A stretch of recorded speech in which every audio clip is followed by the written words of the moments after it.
Mrs. Green Apple, we continue our track by track listen through to their second full length album, self-entitled Mrs. Green Apple, with a song called Kujira no Uta. Now, I believe that means whale song. I did just look up that kanji, so I hope I'm remembering it correctly. Kujira, that apparently means whale. So, okay, look, that's what I read it as when I just checked it. So I hope I'm getting it right.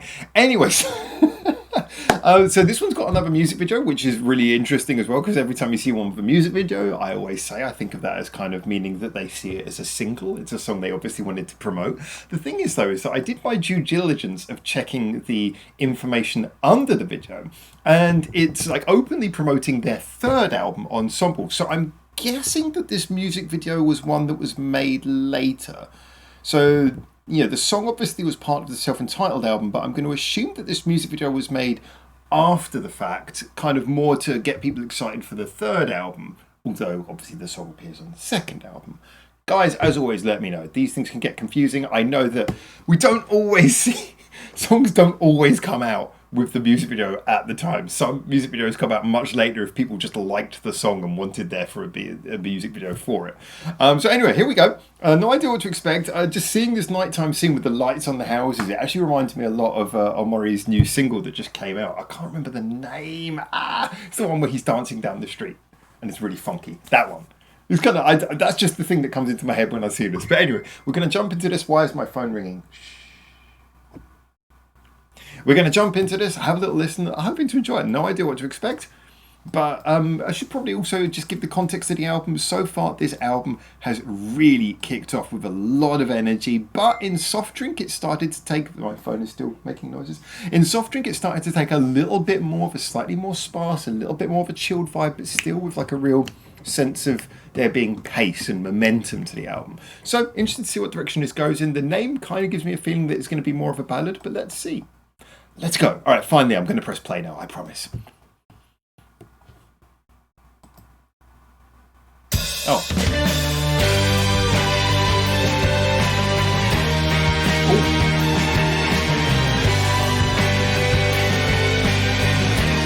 Like that little chord drop there.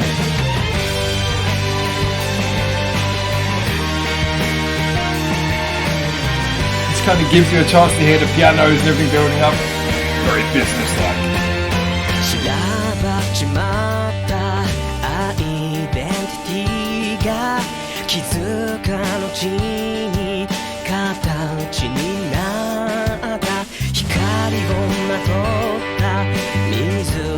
I'm liking this sort of like two-chord arrangement. It's building up a little bit of atmosphere.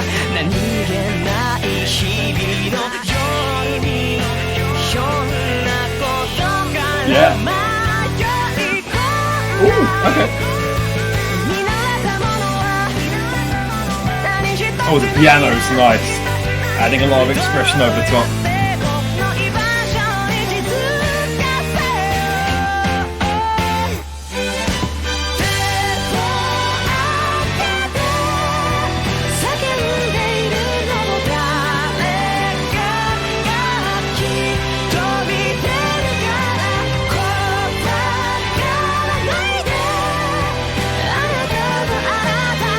Again,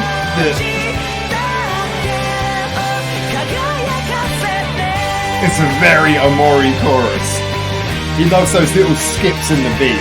He loves throwing those in. But at the same time, it's got this big, lush arrangement underneath that makes it more impactful when you do hear those little skips, because there's more to drop out and drop back in. It's interesting, it feels almost disrespectful playing the piano in front of the pipe organ.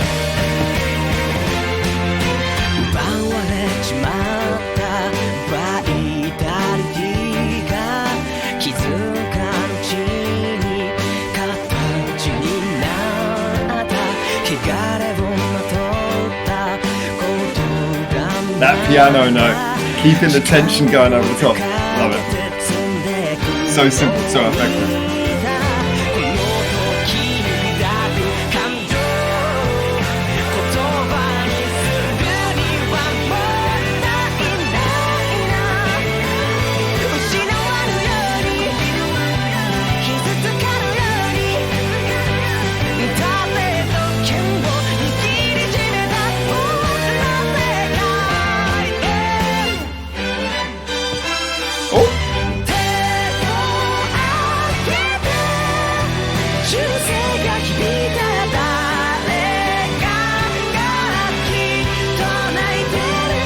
What's wrong with the lighting in here? Oh man, this chorus is wonderful. I really like this chorus. I think the whole layering of this song, as usual, is the usual thing they do so well, but it feels especially on point here.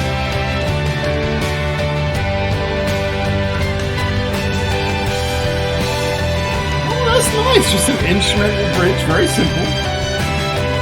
No solos, just allowing the tone of the song to just roll over you.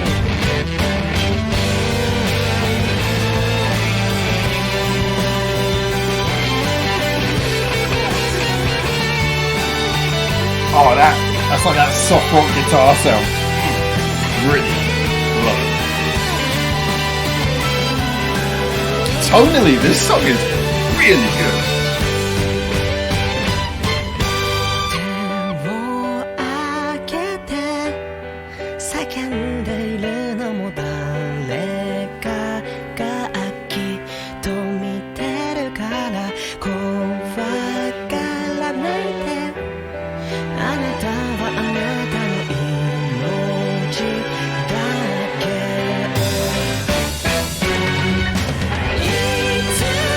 That was nice, missing the first note out entirely. That was a really good one.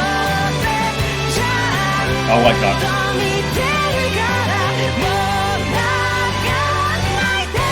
Makes the last chorus feel more urgent.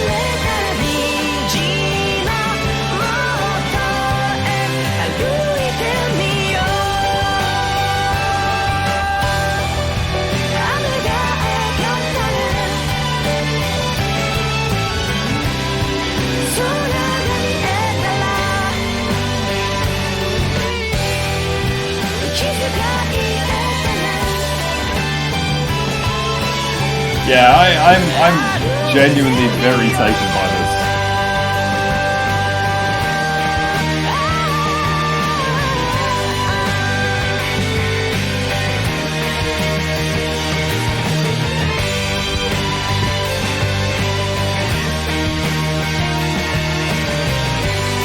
They certainly are playing out the end of the song to full crescendo effect, aren't they?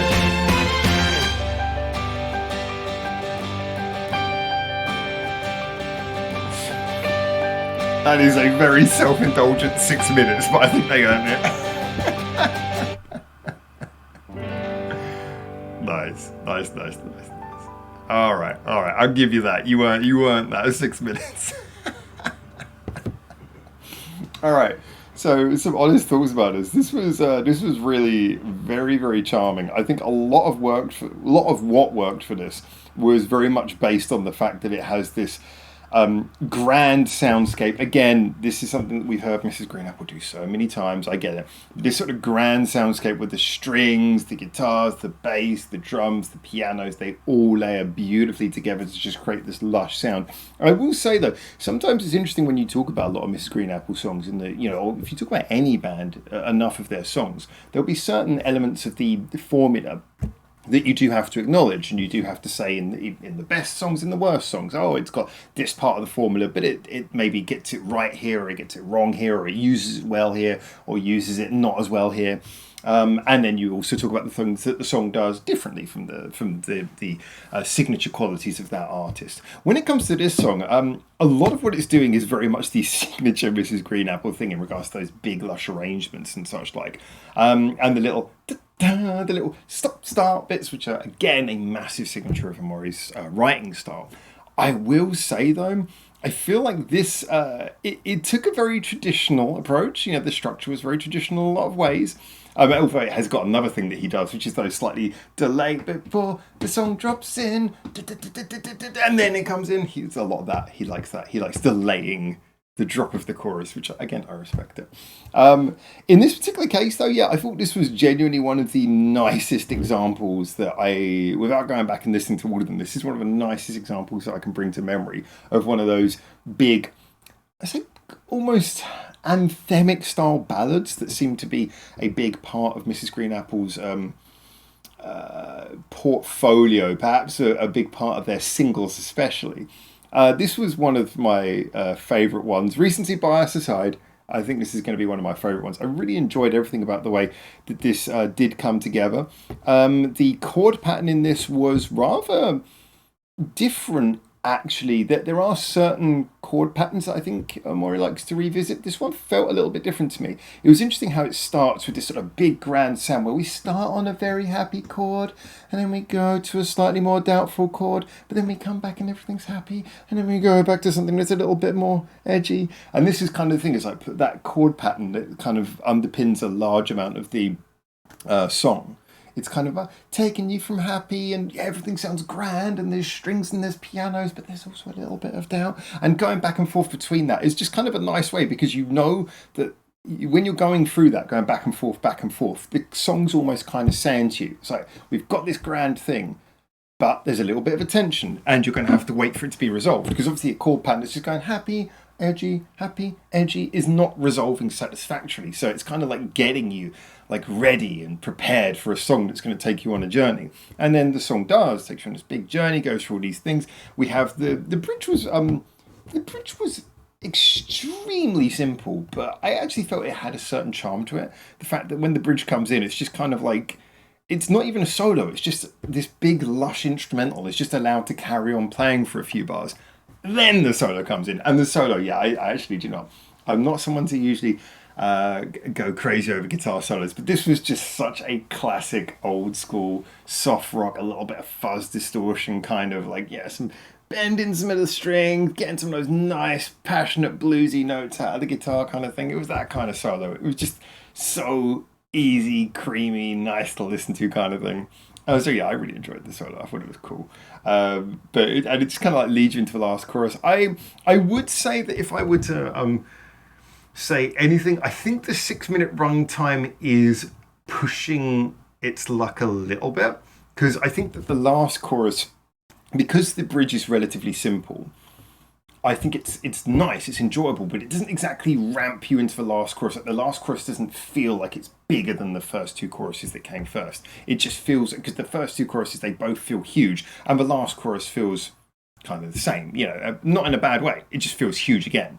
But because it doesn't feel like more of a big event than the first two choruses, which is something that writers like Omori will do in certain songs, because it just feels like you're kind of like led into the last chorus and then just allowed to enjoy it again. It feels a little bit weird hearing it play out with that much of an extension at the end and going all the way up to the 6-minute barrier and a little bit beyond it. So I think it was one of those songs where it started so big that maybe that was its only limiting factor, is it didn't have room to get bigger at the end.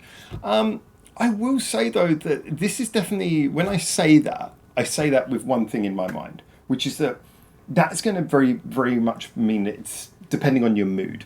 If you're in the kind of mood where this song is just kind of like 100% resonating with you, where you just kind of need something like this and it's going to soothe you and uplift you, then I think that will be just enough to push you over to the barrier, to the point where you're going to be like, just let it play out. Because it's such a beautiful sound. The arrangement is so well done in this song. And again, I love the piano bits in this songs are so nice. How they just kind of skip over and just kind of give this very free-flowing, almost ad-libbed sounding and improvised sounding kind of piano line. Love how that sort of glides over the top. And you're going to be wanting that to just sort of play out. Whereas if you're someone who maybe you weren't 100%, like maybe you just kind of wanted a good song and you put this on and you listen to it, you'd be enjoying it, but I think maybe it might feel like the song is slightly pushing its luck a little bit at the end. I think it's really going to depend on whether you are 100% in the mood and need this song, or whether you were just kind of looking for a good song randomly, just something to hit you. So for me, the ending is kind of on that borderline, but I wouldn't put that down as a criticism, because again, as I say, I can imagine that in certain moods, I can imagine that ending just being what you want, and anything less would feel like it was being cut short. But I can certainly see how that would be a borderline thing, because again, the bridge doesn't build up to it in such a way that the last chorus feels like it's bigger than the two previous choruses. That all being said, though, gorgeous sound, gorgeous song. Really like the whole vibe of it. I love the way they kind of filmed this in a setting that it reminds me that there was a thing around about when this was filmed in the 2010s, especially. Like a lot of music videos were being filmed at, I'm not going to name names, but certain active theme parks. had spaces and nice areas where they were allowing music videos to be filmed. There was one particularly famous mock street, which had a kind of an old-fashioned European vibe that came up in a lot of music videos at the time. And so, you know, there's kind of like there's kind of certain scenes that you keep on re-seeing. I'm not immediately familiar with this, but it kind of looks like it might be that, or it might actually be a real place. I don't know. It's so grand that it could be either. But I've noticed that they got like, that looks like it's an old-fashioned pipe organ back there. But then there was the other scene with the piano, which seemed to be in front of a totally different pipe organ. And then you had this scene outside where this building, it could be real, but it also looks like it's probably a mock-up for a theme park or something. It had that whole look. So I was wondering where this was all filmed, but definitely, I got to be. It's probably going to turn out to be a totally legitimate place that just looks so magical that I've completely misread it now. But I do wonder. I do wonder where this was filmed. Honestly, though, I thought it was a nice video, charming, bright, well filmed. You know, very clear, got a grand feeling. Not doing anything we haven't seen before, but it just kind of gives a nice visual atmosphere for everything we're hearing. And the song, once again, I just thought was really lovely. This is a song I would come back to, and I personally would listen to this. I think, I think if I probably wouldn't put it on randomly, there's going to be certain moods where you're just going to need something like this, and I can imagine throwing this on and just kind of like vibing with it for 6 minutes. So yeah, really enjoyed that. Plays a lot of cards that are very familiar to Mrs. Green Apple, but does them in an especially impactful, nice, charming way. Really good layering. Really just Omori being Omori. What can I say? Anyway, as always, I really enjoyed this one. Get in the comments, tell me what you think. We'll be moving on to Ubu next. Interesting. And until I hopefully see you either in the comments or in that video or in the Discord or anywhere on social media or wherever it might be. Until then, for now, ciao, ciao.